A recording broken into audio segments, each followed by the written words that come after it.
ये जी आज का टॉपिक है बेलन या समबेलन, जो कि बोर्ड पर आप लोग के लिखा गया है। यानी बेलन या समबेलन, यानी बेलन हम किसको कहते हैं, इसका डेफिनेशन लिखा गया है। तो वैसे पात्र या वस्तु जिसकी अनुप्रस्थ काट के क्षेत्र वृत्ताकार एवं लंबाई समान हो, तो उस पात्र को ही क्या कहते हैं, बेलन या समबेलन कहते हैं। कहता है कि वैसे पात्र जिसकी अनुप्रस्थ काट के क्षेत्र, अनुप्रस्थ काट के क्षेत्र का मतलब होता है ऊपरी और निचली सिरा जो क्या होता है, वृत्ताकार होता है, और लंबाई क्या होती है, समान होती है, तो उस पात्र को ही क्या कहते हैं, बेलन कहते हैं। अब इस प्रकार से देखना, इसका एक त्रिज्या होती है, एक ऊंचाई होती है। लिखा गया है बेलन की त्रिज्या ओ बी। अब बराबर चाहे तो त्रिज्या ओ बी बनेगा, नहीं तो ओ डी बनेगा, नहीं तो ओ ए बनेगा, नहीं तो ओ सी बनेगा। इसलिए लिखते हैं ओ बी बराबर ओ डी बराबर ओ ए बराबर ओ सी बराबर आर लिखिए हैं। बेलन की ऊंचाई, बेलन को ऊंचाई यानी ए बन रहा है आपको, ए और बी बन रहा है, इधर से सी और डी बन रहा है। इसलिए लिखते हैं कि बेलन की ऊंचाई ए और बी बराबर सी डी, जिसको हम सूचित किससे करते हैं, एक से करते हैं। बेलन के वक्र पृष्ठ का क्षेत्रफल को ए से और बेलन के संपूर्ण पृष्ठ का क्षेत्रफल को एस से डिनोट किया जाता है, और बेलन के आयतन को भी से सूचित किया जाता है, यानी डिनोट किया जाता है।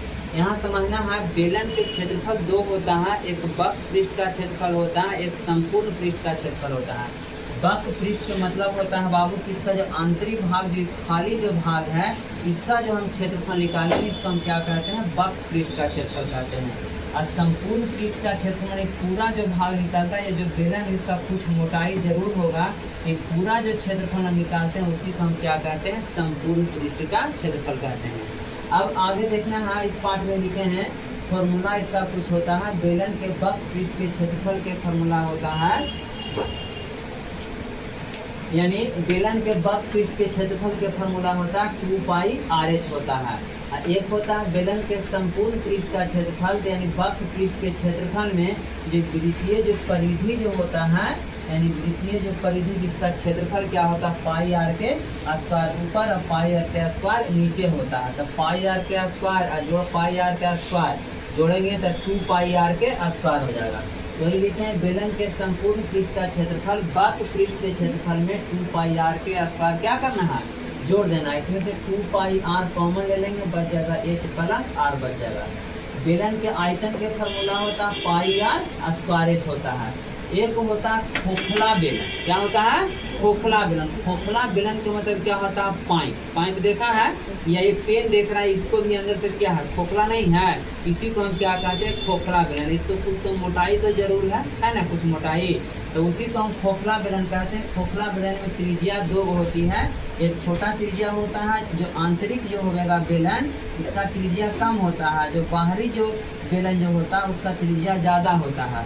यानी बड़ा वाला त्रिज्या को हम आर से सूचित करते हैं, कैपिटल आर से, और छोटा वाला त्रिज्या को स्मॉल आर से सूचित करते हैं। यहाँ लिखा है खोखले बेलन के आयतन के फार्मूला, यानी बेलन के जो आयतन होता है पाई आर स्क्वायर, इसमें 2 बेलन होता है, तो बड़ा बेलन के आयतन पाई आर स्क्वायर, और उसमें से घटा देना है छोटा बेलन के आयतन, इसका फार्मूला भी पाई आर स्क्वायर। यानी बेलन के आयतन के formula pi r square minus pi r square, pi h common चल जाएगा, आर के स्क्वायर माइनस आर के स्क्वायर हो जाएगा। अब देखना है इससे संबंधित और थोड़ा होता है, बेलन के संपूर्ण पृष्ठ का क्षेत्रफल होता है 2 pi R H plus 2 pi R H plus 2 pi R के स्क्वायर माइनस 2 पाई आर के स्क्वायर, यानी संपूर्ण पृष्ठ का क्षेत्रफल होता है यहाँ, यानी खोखले बेलन के संपूर्ण पृष्ठ का क्षेत्रफल इतना होता है। अब इससे कुछ आपको हम गुण लिखे हैं बाबू, इसको गुण के समझना है कि यदि किसी बेलन के त्रिज्या m गुना कर दिया जाए तो क्षेत्रफल कितना गुना होता है, m गुना होता है। ऐसे क्वेश्चन आपको किया जाता है ऑब्जेक्टिव में कि एक बेलन के त्रिज्या 3 गुना कर दिया जाए तो क्षेत्रफल कितना गुना होगा, 3 गुना रहेगा। यदि कहेगा बेलन के त्रिज्या दुगुना कर दिया जाए तो आयतन कितना गुना होगा, 4। त्रिज्या अगर दुगुना रहेगा तो आयतन कितना होगा, 2 के स्क्वायर गुना। यानी इस फार्मूले पर आप लोग ध्यान देना है। बेलन के क्षेत्रफल होता है 2 पाई आर, 2 पाई एरा में त्रिज्या और ऊंचाई दोनों सेम रहता है। अगर त्रिज्या 2 गुना रहेगा तो 2 गुना क्षेत्रफल होगा, अगर ऊंचाई 3 गुना रहेगा तो क्षेत्रफल कितना होगा, 3 गुना रहेगा। अभी आयतन के देखो, आयतन क्या होता है, त्रिज्या जो है जो दुगना है, ऊंचाई को क्या है h गुना। अगर कहेगा कि बेलन के त्रिज्या 3 गुना किया जाता है तो आयतन कितना गुना होगा। तो त्रिज्या 3 है तो आयतन देखो ना 3 के स्क्वायर हो जाएगा।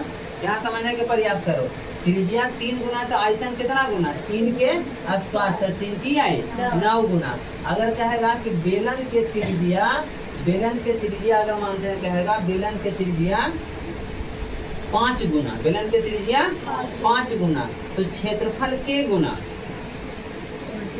बेलन के त्रिज्या 5 गुना तो क्षेत्रफल के गुना। क्षेत्रफल की फार्मूला देखो, क्षेत्रफल के फार्मूला 2 पाई आर, त्रिज्या 5 गुना, यहाँ त्रिज्या खाली आर न है तो 5 रहेगा, तो 5 गुना 6 रहेगा, तो 6 गुना 7 रहेगा, तो 7 गुना। अगर कहेगा कि बेलन के त्रिज्या 2 गुना और ऊंचाई 3 गुना, बेलन के त्रिज्या 2 गुना और ऊंचाई 3 गुना, तो मूल बेलन के क्षेत्रफल एवं परिणामी बेलन के क्षेत्रफल में अनुपात क्या होगा। तब पिछले क्लास में आप लोग के हम बताए हुए कि मूल के मतलब क्या होता है, 1 होता है, मूल के मतलब 1 होता है। अब यहाँ देखना है कि त्रिज्या 2 गुना कर रहा है और ऊंचाई 3 गुना करा तो क्षेत्रफल कितना होगा। क्षेत्रफल के फार्मूला यानी 2 पाई आर, यानी आर जो है तो 2 गुना 3 गुना, तो 2 की आई 6 गुना। ये क्षेत्रफल बना नहीं का तो 6 गुना बना है, और मूल पूछ रहा है तो 1 अनुपात कितना हो गया 6 गुना। समझ में आ रहा है। तो उसी टाइप के हम लिख दिए हैं, ये गुण आपको याद रहेगा तो फार्मूला का पता नहीं पड़ेगा। यदि बेलन की ऊंचाई n गुना करते हैं तो उसका क्षेत्रफल एवं आयतन क्या रहता है, दोनों n गुना।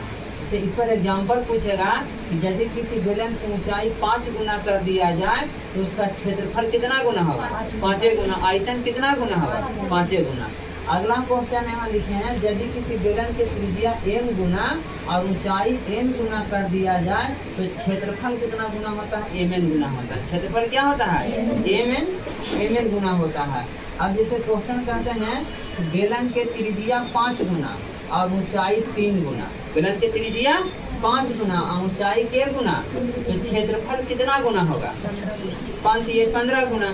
अगर आयतन को दे कि आयतन कितना गुना होगा, तो आयतन क्या लिखे हैं, m के स्क्वायर n लिखे हैं, तो आयतन m के स्क्वायर मानी 5 के स्क्वायर और 3 तक 5 5 25 और 25 या 75 गुना हो जाएगा। अब अनुपात में पूछेगा कि यदि किसी बेलन के त्रिज्या 5 गुना और ऊंचाई 3 गुना कर दिया जाए तो कहता है मूल बेलन के क्षेत्रफल, मूल बेलन के एवं परिणामी बेलन के क्षेत्रफल में क्या अनुपात होगा। तो मूल बेलन के क्षेत्रफल, मूल के माने क्या होता है 1, अब परिणामी तो नायिका क्या बना, यानी त्रिज्या 5 गुना ऊंचाई 3 गुना, त्रिज्या यहाँ कितना m गुना, त्रिज्या कहाँ m गुना और m गुना और ऊंचाई n गुना, तो क्षेत्रफल के गुना mn गुना। तो यहाँ त्रिज्या 5 गुना और ऊंचाई 3 गुना, तो क्षेत्रफल कितना होगा, यानी 5 × 3 होता 15, यानी 15 बन गया जो क्षेत्रफल जो नायिका बना। तो अब मूल के माने क्या होता है 1। तो देखो क्वेश्चन पहले कौन कह रहा, पहले मूल कहा ना कि मूल बेलन के क्षेत्रफल एवं परिणामी बेलन के क्षेत्रफल में क्या अनुपात होगा, तो 1 अनुपात कितना होगा 15। क्लियर हो गया। इस पर आप लोग से क्वेश्चन पूछते हैं, आप लोग दिमाग ला के बताइएगा। कहता है कि यदि किसी बेलन के त्रिज्या, 1 नंबर से पूछ रहे हैं, यदि किसी बेलन के त्रिज्या दुगना कर दिया जाता है, बेलन के त्रिज्या, तो परिणामी बेलन के आयतन और मूल बेलन के आयतन में क्या अनुपात होगा, 4 अनुपात। यदि किसी बेलन के त्रिज्या कितना बोले, दुगना कि तिगुना, दुगना। यदि किसी बेलन के त्रिज्या दुगना कर दिया जाए तो परिणामी बेलन के आयतन एवं मूल बेलन का आयतन में क्या अनुपात होगा। तो त्रिज्या 2 गुना तो आयतन कितना हो जाएगा, 2 के स्क्वायर गुना, तो 2 दूनी 4 गुना, तो 4 गुना यानी 4 हो गया। अब मूल बाद में कहा था 4 अनुपात क्या हो गया, कोई दिक्कत। तो इस टाइप से बेलन के सारे थ्योरी क्या हो गया, खत्म हो गया है। अब आगे की क्लास में नंबर ऑफ दी सम चलेगा, यानी इससे रिलेटेड कुछ क्वेश्चन होता है, त्रिज्या ऊंचाई दे रहता है तो इसको क्या निकालना है, क्षेत्रफल परिमाप कैसे जो रहता है, अब किताब से क्लियर करेंगे। ठीक है, क्लास होने कितना ही पर हम कवर करते हैं, नेक्स्ट क्लास अगले दिन चलेगा। का कोई दिक्कत नहीं, नोट कर लिया। तो आप होमवर्क चेक करवा लो, चेक करवा लो आप।